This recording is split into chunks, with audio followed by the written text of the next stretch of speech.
សូមស្វាគមន៍ប្រិយមិត្តស្រីប្រុសមកទស្សនាទស្សនវិជ្ជាផ្សេងពីស្ពាន Sunshine Skyway សម្ដៅតាមបណ្ដោយច្រកសមុទ្រតាំប៉ាពីទីក្រុង St. Petersburg ឆ្ពោះទៅទីក្រុង Sarasota នៃរដ្ឋ Florida ដោយតទៅ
ខាងនេះវិញជាទស្សនវិជ្ជា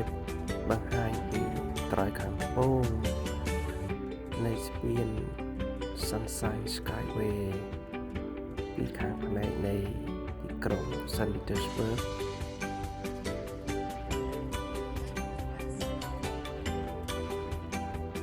នៅខាងលិចនៃស្ពាន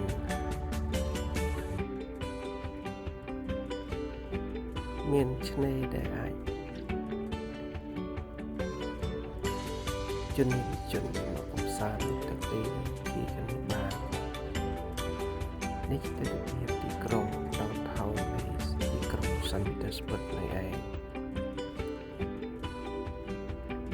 ឆ្ងាយសន្លឹមឆ្លងកាត់ច្រកសមុទ្រតាំប៉ា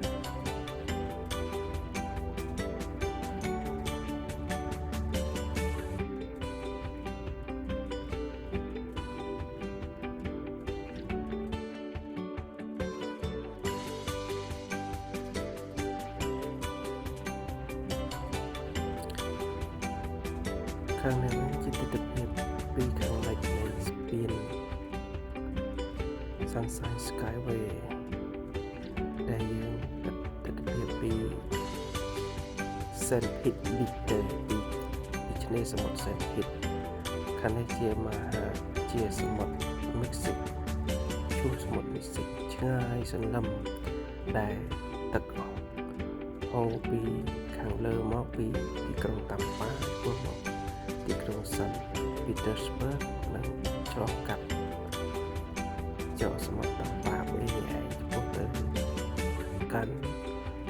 មសមុទ្រមួយសិចនេះឯងមើលបណ្ដោយស្ពានវើយ៉ាងឡាយកាត់ដៃសមុទ្រតាមប៉ា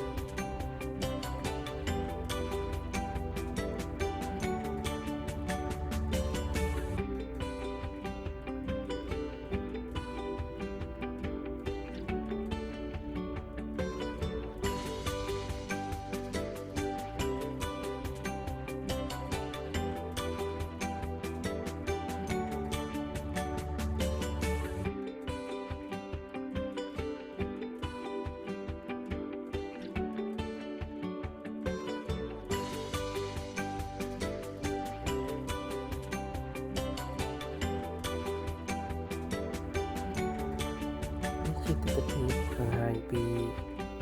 ត្រើយម្ខាងនៃច្រកសមុទ្រតាមប៉ាគឺខាងជើងឈៀងខាងលិចនៃសមុទ្រតាមប៉ាវេមើលពីត្រើយម្ខាងទៀតនៃស្ពាន Sunshine Skyway ខាងនោះវិញជាទិដ្ឋភាពមើលពីចម្ងាយដល់ថងទីក្រុងSt. Petersburg មើលទៅឃើញលំទីក្រុង St. Petersburg នេះឯង